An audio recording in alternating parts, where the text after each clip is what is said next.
Hola chicos, buenas tardes. Vamos a dar inicio a la clase. Habíamos visto ya la clase anterior, la letra de cambio, el pagaré y el cheque.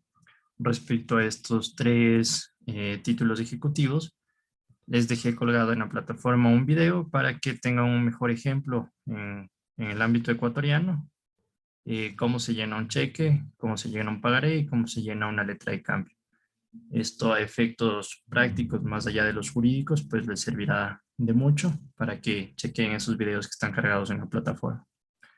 Vamos a continuar con el contrato de préstamo. El contrato de préstamo también es considerado o llamado contrato de mutuo o préstamo de consumo. Este es un contrato en el que las partes entregan a otra cierta cantidad de cosas fungibles con cargo de restituir. ¿Qué es una cosa fungible? Una cosa fungible para el derecho es una cosa que se acaba, que se termina. En este sentido, por ejemplo, una manzana, si ustedes prestan una manzana, difícilmente les podrán devolver la misma manzana, sino que les tendrán que devolver otra manzana con similares características de similares colores, similar sabor. Pero nunca se va a poder devolver la misma manzana porque por efectos de la naturaleza es consumible, es fungible. En este sentido, el dinero se constituye también en fungible porque el dinero es consumible en este sentido porque nosotros si nos prestan un billete de $20 y lo gastamos y después tenemos que devolver, difícilmente vamos a devolver el mismo billete que nos entregaron. Devolveremos 2 billetes de 10, 4 de 5, un billete de 20, pero con distinto número de serie y más. El dinero únicamente se constituye en no consumible o no fungible cuando son monedas de colección. Para esos efectos es una cosa no fungible porque se tiene una determinada denominación y porque se ha constituido en un objeto de valor más allá del monetario. Eso para que tengan simplemente el conocimiento de una cosa fungible. Y en los contratos de mutuo préstamo se entregan estas cosas con la obligación de restituir una similar. Cuando se presta dinero, como ya les mencioné, solo se debe la suma que se enuncia en el contrato. Esto es una formalidad que exige el contrato de préstamo, toda vez que necesito reducir a escrito cuánto y cómo estoy entregando una determinada suma de dinero. El contrato de préstamo también puede ser mercantil, en donde una persona llamada prestamista cede la propiedad de una suma determinada de dinero o a su vez una cosa fungible a otra persona que se le denomina prestatario. Esto a cambio de la devolución de algo de la misma especie y calidad o su equivalente en dinero. Esa es la particularidad del contrato de préstamo mercantil. Es decir, yo puedo prestar 100 metros de tela para efectos de comercio y me tendrán que restituir los mismos 100 metros de tela o algo de similar especie y calidad. La especie en este sentido va a ser una tela, tiene que ser de similares características, de similar calidad y si es que no encontrase una tela de iguales características y calidad, entonces tendré que devolver en dinero como que si lo hubiese comprado. El préstamo mercantil versus el préstamo civil se diferencian porque en el préstamo mercantil actúa dentro de una de las partes intervinientes, ya sea como prestamista o prestatario, interviene un comerciante. Igualmente, la cosa prestada debe utilizarse en actos de comercio, como les había manifestado. La tela, en este caso del ejemplo anterior, era para efectos de comercio. El prestamista se obliga a entregar la propiedad de la cosa o del dinero, es decir, no soy yo. Si yo presto los 100 metros de tela, yo pierdo la titularidad de esos 100 metros de tela y el nuevo dueño va a ser el que solicitó el préstamo de esta tela. El prestatario, en este caso, al recibir esta tela, se compromete a devolver en especie o su equivalente al dinero, como les había explicado en el ejemplo anterior. Y en este sentido, todo este contrato, toda esta entramada legal y mercantil en la que se ven inmiscuidos un comerciante y otra parte, se deduce en un contrato, el cual va a ser principal. Es decir, que no va a ser accesorio a ningún otro tipo de contrato. Es netamente este contrato de préstamo y no hay ninguno otro más para que surta validez. Asimismo, cuando se presta dinero, se constituye un préstamo oneroso y se paga intereses por este préstamo. Para prestar, comúnmente se exige una garantía. Yo no voy a entregar 100 metros de tela de los cuales también voy a perder la titularidad, es decir, nada asegura que sea mío. Y para ello se va a exigir una garantía.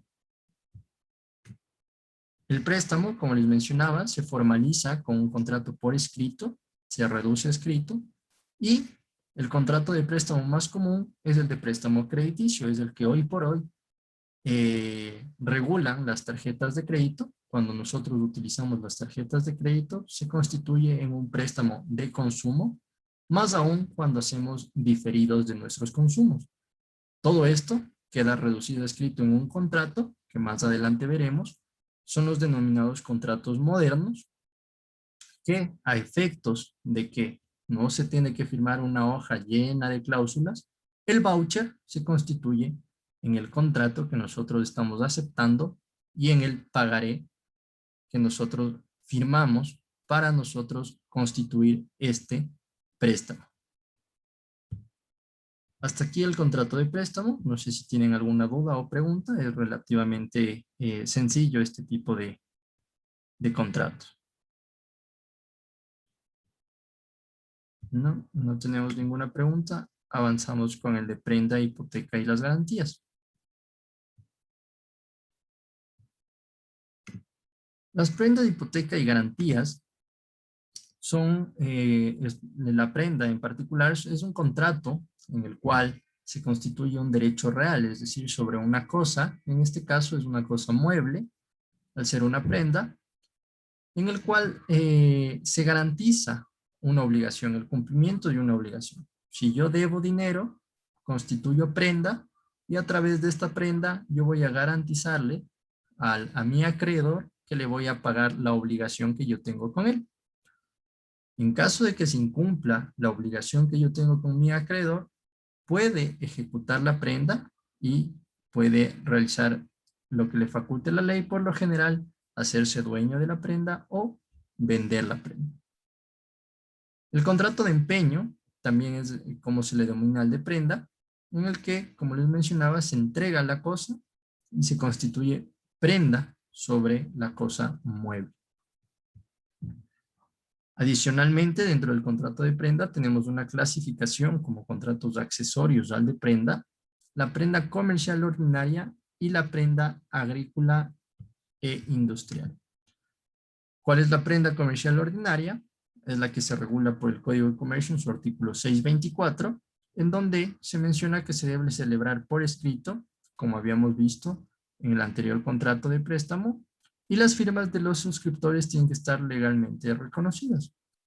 El acreedor en este caso está en posesión de la prenda y esta se halla bajo su poder, es decir, se le entrega la cosa, mueble, siempre tiene que ser mueble, se le entrega la cosa y él la va a guardar y será responsable por cualquier daño sobre la cosa prendada. El acreedor puede ejecutar todos los actos necesarios para la conservación de la prenda. Como les mencionaba, él es responsable de mantener la prenda en buen estado y uso.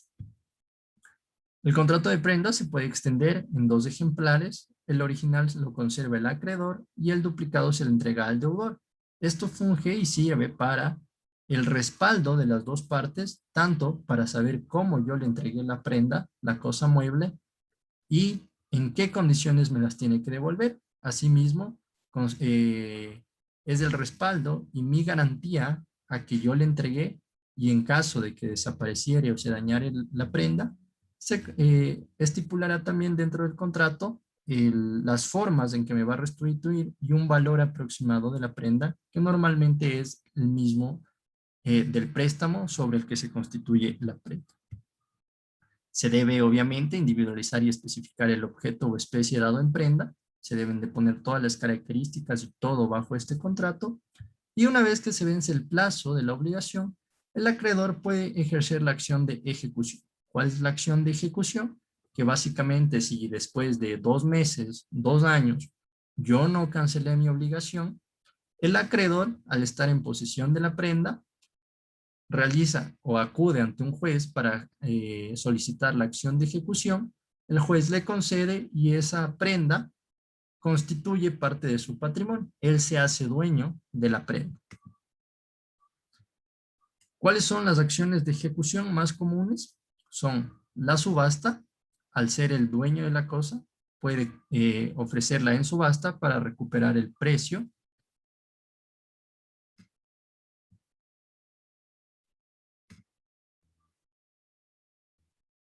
Sino que se quedó en otra diapositiva.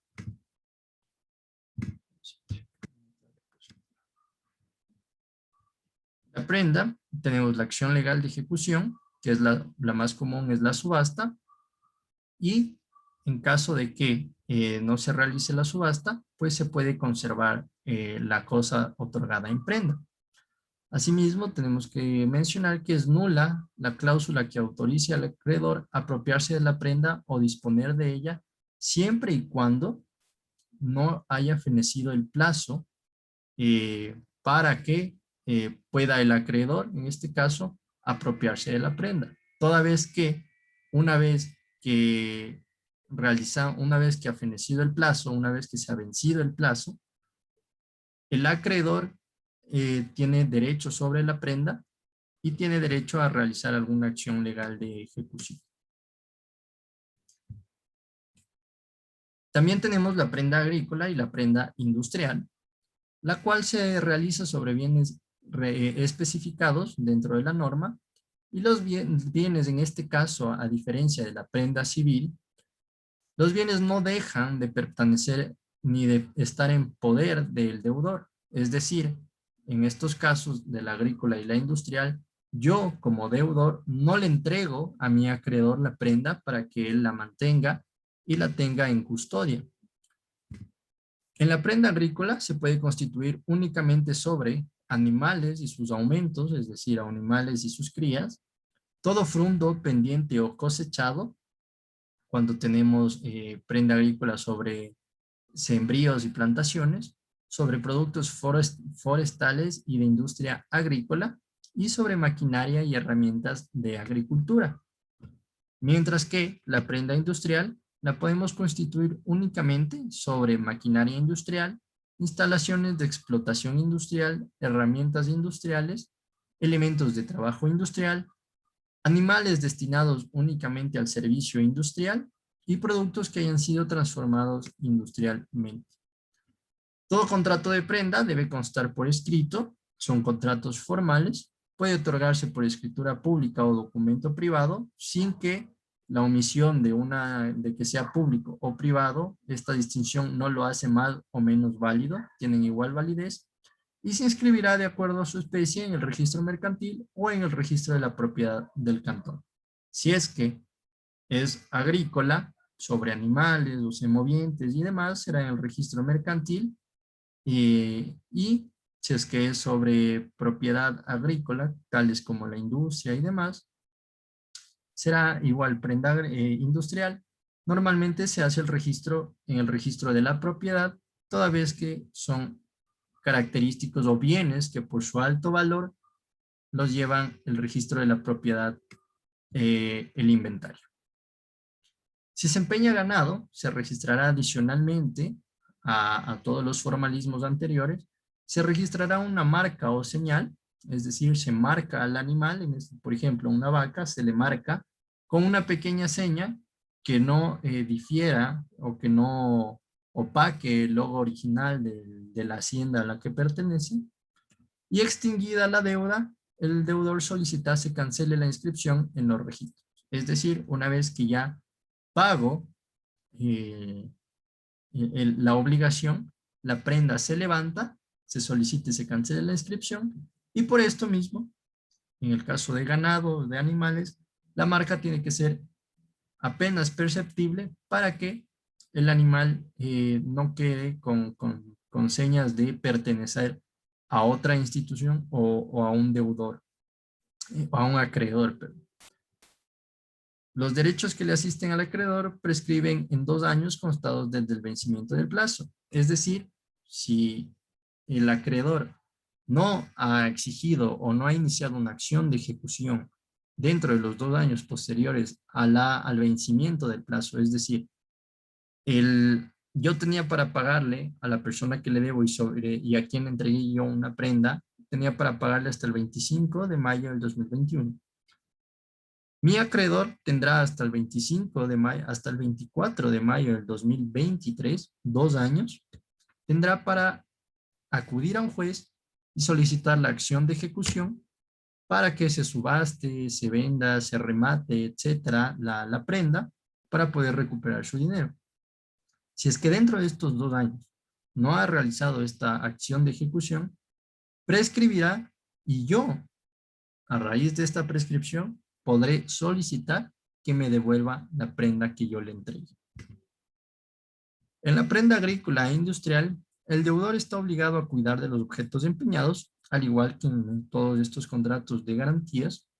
El acreedor puede exigir que se aseguren los objetos empeñados por su alto valor. Por lo general, muchas veces solicitan que exista una póliza de riesgos en caso de que exista la pérdida de ganado. Por ejemplo, si tenemos un ganado importado que produce 50, 60 litros de leche diarios, realmente si es que constituyo prenda agrícola sobre estos animales, más será el perjuicio en caso de que, de que se me desaparezcan o algo, que, que la prenda propiamente dicha. Entonces, el acreedor, por el miedo a que desaparezca esta prenda y que no tenga de dónde exigir el pago, solicita que se aseguren, se crea una póliza agrícola, una póliza ganadera, y en caso de que se pierda la prenda, el acreedor hace efectiva la póliza y recupera su dinero. Los objetos empeñados no podrán removerse o llevarse al lugar en que se efectúa la explotación agrícola o industrial sin consentimiento del acreedor. Por lo general, esto aplica neta y exclusivamente a maquinaria y animales, toda vez que son los únicos que se pueden trasladar, los sembríos y lo demás, muy pocas veces. En caso de los frutos, igualmente se necesitará esta autorización y en el caso de los frutos se puede renovar la prenda, toda vez que si un sembrío ya produce, ya está listo para cosecha, para evitar que se pierda esta fruta, se la puede cosechar, se puede constituir prendas sobre otros bienes agrícolas, o a su vez se puede constituir prendas sobre, después de cosechar, sobre los frutos futuros que tendrá en el sembrío, quizás en 3, 6 meses, dependiendo el fruto y el sembrío. La policía podrá impedir la remoción no autorizada si lo requiere el acreedor. Es decir, si es que se realiza un traslado no autorizado, el acreedor puede solicitar el apoyo de la fuerza pública para retirar los bienes que están siendo trasladados sin su autorización, porque existe el riesgo de que estos se pierdan, sobre todo cuando no existe esta póliza de la que les hablaba, de la cual el acreedor puede hacer uso en caso de que desaparezcan los bienes constituidos en prenda. El acreedor o su representante tienen derecho a inspeccionar los objetos empeñados cuando quieran hacerlo, toda vez que ellos tienen que salvaguardar el buen estado de los bienes que les han sido entregados en prenda, por más de que ellos, especialmente cuando ellos no lo tienen en su poder, toda vez que en caso de que no puedan satisfacer la obligación el deudor, tienen que asegurarse que los bienes que les han entregado en prenda van a ser los suficientes para, en caso de ejercer la acción de ejecución y subastarlos, puedan recuperar el dinero o el equivalente en dinero de lo que han entregado previamente a la constitución de la prenda. Si el deudor se rehúsa, el acreedor puede pedir el auxilio de la fuerza pública para chequear el estado de la prenda, obviamente, y sobre todo para chequear de que se sigan manteniendo en el lugar que deberían. Si el deudor entregare a un comprador los bienes prendados sin tener la autorización del acreedor, incurrirá en el delito de estafa. ¿Por qué en el delito de estafa?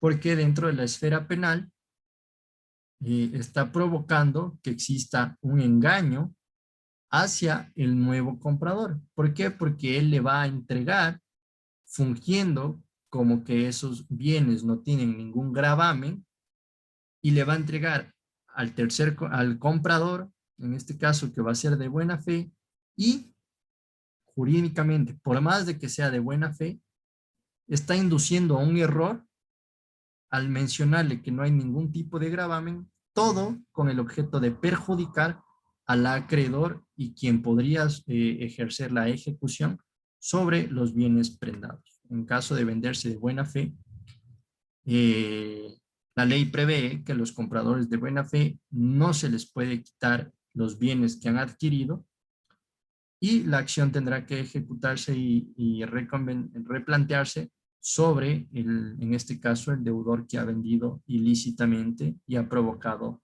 el engaño tanto hacia el comprador como el acreedor.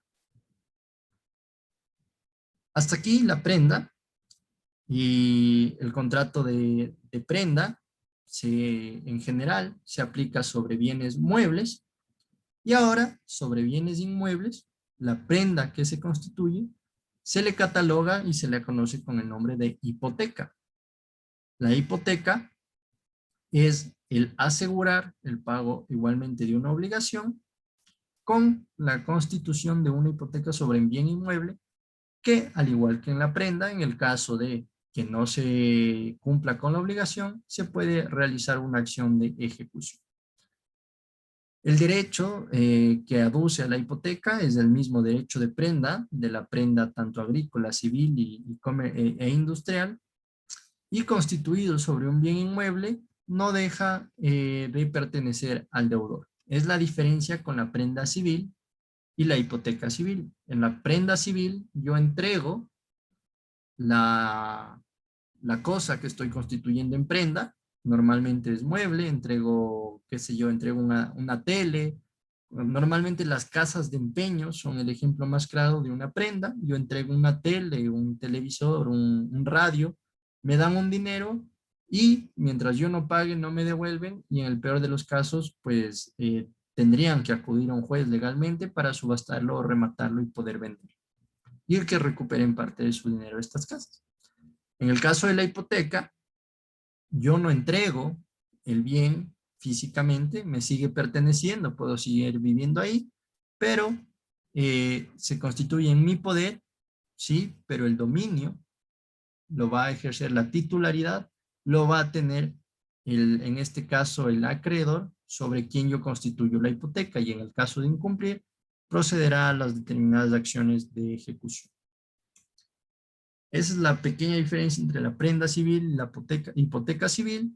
Y por el resto, la prenda tanto comercial, prenda agrícola, prenda industrial, tienen similitudes bastante parecidas a la hipoteca.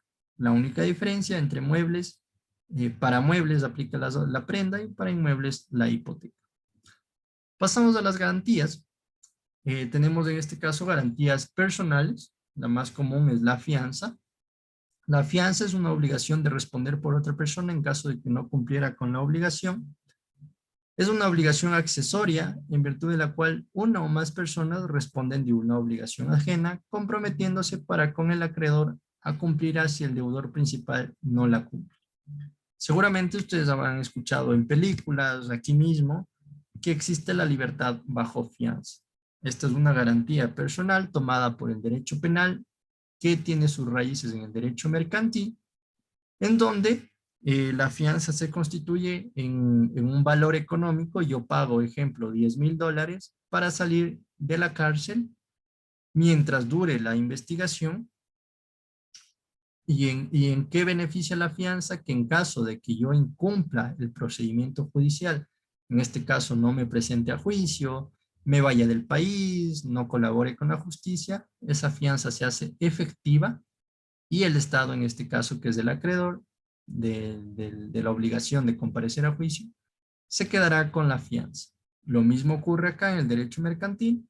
Una persona constituye una fianza, si bien puede ser económica o simplemente personal sobre otra persona, que si yo no pago, es más o menos como un aval, si yo no pago, o un garante, por así decirlo, es más comúnmente conocido como garante, si yo no pago un préstamo de $10,000 y me voy del país y el banco no tiene quien cobrarle, pues acude al garante y le dice, mira, sobre ti había una garantía personal, una fianza, y en virtud de que el deudor principal no se encuentra en el país, no ha pagado y no aparece, te voy a cobrar a ti como garante o fianzador principal.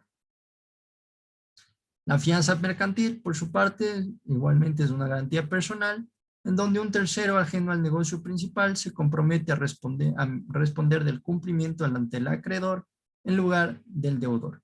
Es básicamente lo mismo, sin embargo, en el ámbito mercantil se constituye en base a un negocio, a una actividad comercial, y cuando no puede responder el deudor, responde este tercero por el deudor.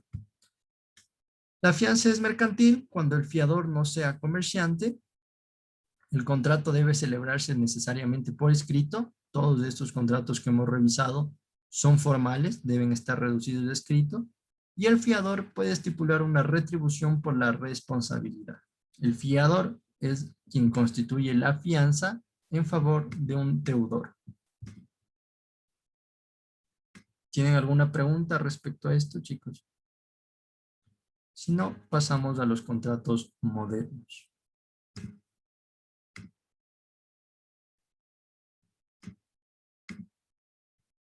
Los contratos modernos ya los habíamos revisado sucintamente en la unidad 1. Tienen igualmente cargada una clase pregrabada netamente explicándoles los contratos más a profundidad. Abajo de esta clase, donde estaba el link de esta clase en el campus virtual, también encontrarán la explicación más a profundidad de los contratos modernos.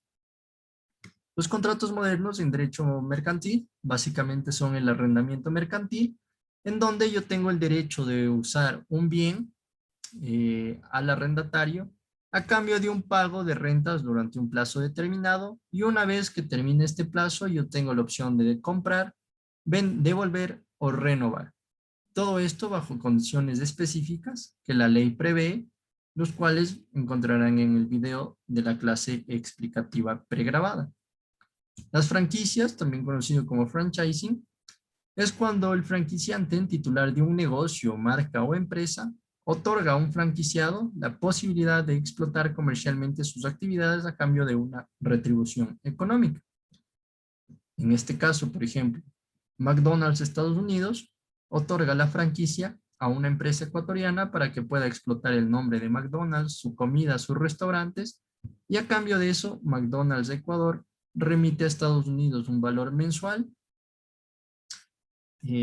por el uso de marca, regalías por las ventas y demás eh, beneficios económicos que estipulen bajo contrato.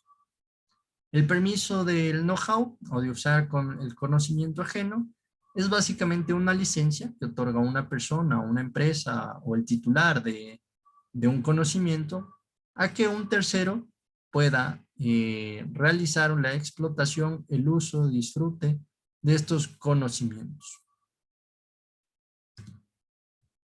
El joint venture es una empresa conjunta que se realiza con carácter asociativo con el único fin de realizar una determinada actividad, participar tanto de la conformación, las utilidades, las ganancias y las pérdidas, y se realiza con un único objetivo comercial. Una vez que termina este objetivo comercial, se termina la alianza o la empresa conjunta. Finalmente, el factoring, que también hacemos alusión, todos estos contratos, les repito, están explicados cada uno con todos sus requerimientos en el video colgado en el campus virtual. El factoring netamente es cuando es la venta de cartera o la venta de facturas, cuando una empresa o una entidad autorizada para realizar factoring por las entidades de control del Ecuador compra cartera o le venden cartera vencida, por lo general en la que normalmente esta actividad la realizan bancos, pero también la han empezado a realizar empresas a nivel nacional y a nivel internacional es muy común. Si es que a mí me deben $100,000 y me los van a pagar de aquí a 6 meses, pero yo por mi actividad económica necesito el capital ahora mismo, voy a estas empresas que realizan factoring, les digo, mira, tengo una factura de $100,000, les quiero vender, y ellos me dirán, ok, te la compramos, pero no a los $100,000 que te deben, porque a mí me toca esperar 6 meses hasta que te paguen, entonces te pago 80,000. Eso es normalmente devengan los intereses que acarrea el no poder tener el dinero hoy, es el valor del dinero en el tiempo, y si yo acepto, recibo ese dinero y esta empresa de factoring podrá revender esta factura comercial o a su vez esperar los 6 meses a que le paguen y recuperará el capital invertido y tendrá sus ganancias. Esos son los principales contratos modernos que prevé el Código de Comercio ecuatoriano. Si tienen alguna pregunta o duda, chicos, me la pueden hacer. Caso contrario, pues en el video explicativo en el campus virtual está todo lo relativo a cada uno de estos contratos para que puedan revisarlo. Igualmente, como les mencioné, se encuentran en la unidad 2 cargados los videos del pagaré y de la letra de cambio explicadas brevemente y explicado sobre todo la parte de cómo llenar una letra de cambio y un pagaré en el Ecuador y cuáles son los formatos más comunes y más recomendables de usar.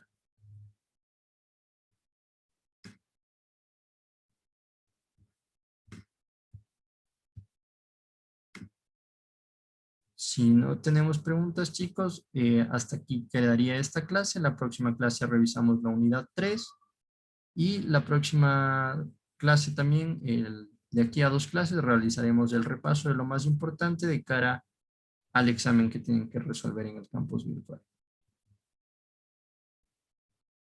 Hasta aquí queda la clase, chicos. Muy buenas noches.